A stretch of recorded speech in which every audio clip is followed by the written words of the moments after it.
سلام. امروز تمرین پاس کف پا و بغل پا زدن با کف پا، هر دو پا، که با هر دو پا باید بغل پا کف پا بزنیم. میریم که انجام بدیم. اون صاف باید پاس بدی، میاد جلو، صاف میری جلو، نباید کج بشه. این اشتباهی که کج پاس میدن یه سری. بعد صاف پاتو بدی جلو، صاف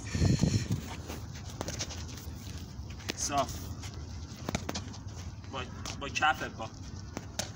حتی تعادل داشته باشه، با کف پا پاس میده. با هر دو پا نکنی، با هر دو پا پاس میدی، با کف پا.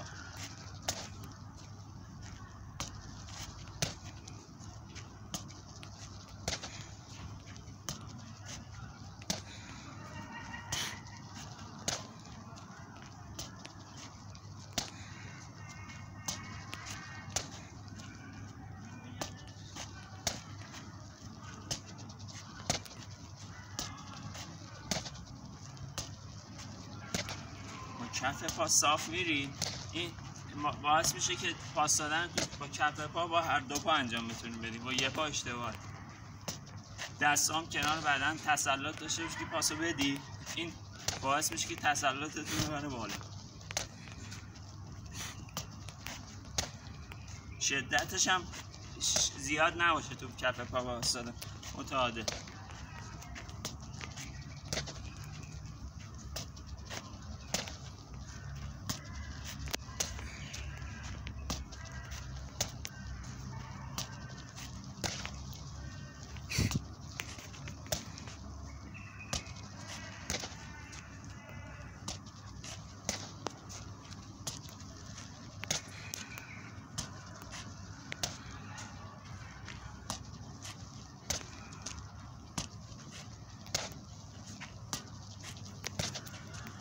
Yes.